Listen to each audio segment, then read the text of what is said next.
Hello, I'm TJsToyScale, and this video is going to be all about three-rail scaling.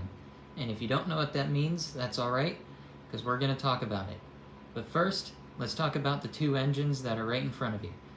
The first engine, which is the CSX-8, the 7856, I got from my buddies TJ of TJsToyTrains and Tom of Three Rail Tom. They went down to Florida and had a little boozapalooza, and while they were down there, of course, they bought model trains, and so naturally, well, they couldn't be the only ones buying trains, so I went ahead and got the 7856 off of Tom, and it came with Kadee couplers pre-installed. So naturally, I went ahead and put some Kadees on my SD40, which is the 8246, and I also put them on a Conrail center flow, and I have one more to do. And in a minute here, we're going to head over to my workbench, and I'll run real quick through the process of how I'm going to convert that card to Kadee couplers, and then we'll have a couple updates after that of how the progress is going. But essentially what three-rail scaling is taking a three-rail locomotive and making it more prototypical and accurate to represent the real thing. Now obviously, if you know three-rail, most three-rail locomotives come with big, bulky O-gauge couplers and pilots that are separated from the frame. Three-rail scaling entails switching the big, bulky couplers over to more scale Kadee couplers, which is what's on front of these two engines, as well as affixing the pilot to the frame of the engine as opposed to the truck, so that it doesn't move when the engine goes around a bend. Now, my layout isn't really geared towards having fixed pilot locomotives, so for now, I'm just sticking to switching to Kadee couplers because they're more realistic, and depending on the manufacturer, they're also far more functional and reliable. But anyway, let's head over to the workbench now and we'll see what we're working on. Alright, so here's our first victim. This is an Atlas Premier Conrail 2-bay center flow. I picked up both road numbers of these, but I've already converted the other one. I figured I was going to save this one for the video, but just a real quick proof of concept. This is an O-gauge coupler. This is the one that comes with the Atlas car. You pull on the tab and it releases. And this is the Kadee coupler. More scale. Here they are side by side. It's a lot smaller, which is prototypical. It's just got a little spring inside of it so it'll return to center, but they're magnetic. And I have two kinds of them here. I've got 805s as well as 816s.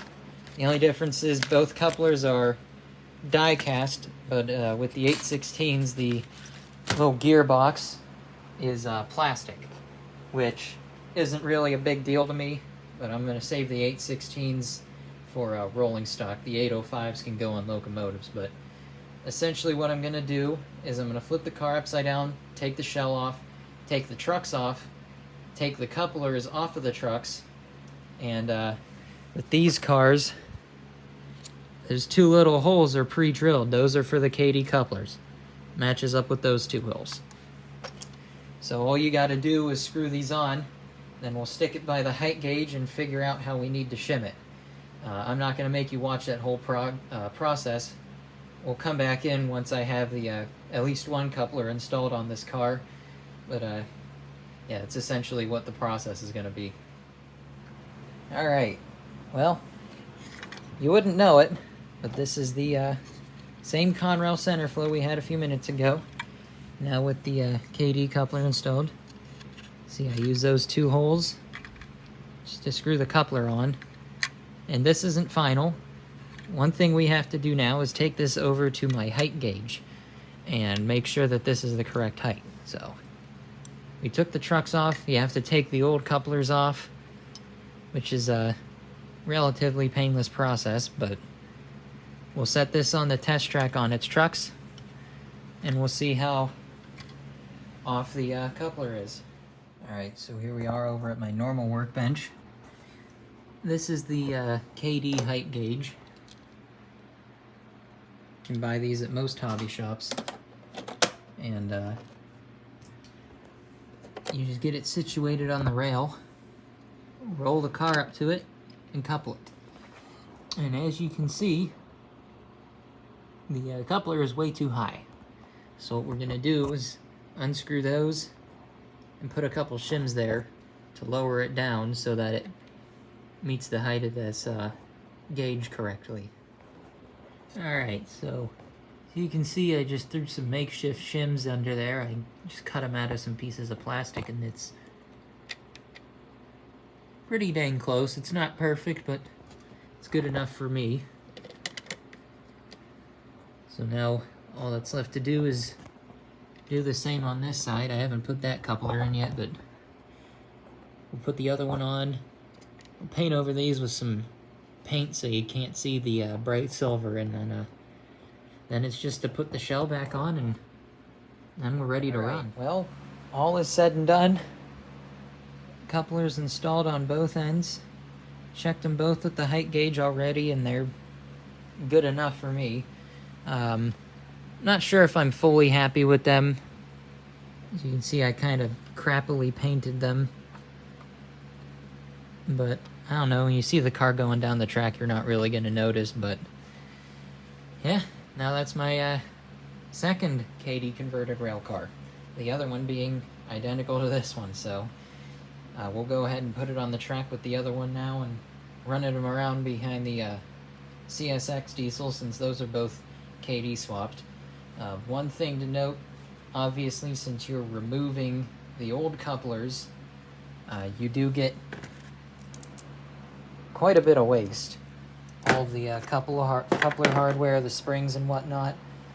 Me personally, I don't think that's a bad thing. I'm probably going to go ahead and make a scrap load for one of my gondolas anyways, so those will contribute to that. One thing I did salvage though, if you're familiar with MTH and Atlas products, you get these little air hoses attached to the couplers. I take these off and save them because who knows, maybe I need a brake hose detail for something in the future, so that gives you 2 from each car. But anyways, this one's done, ready to hit the rails, so let's head on over to layout and get some trains running.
Alright, well I hope you enjoyed this video.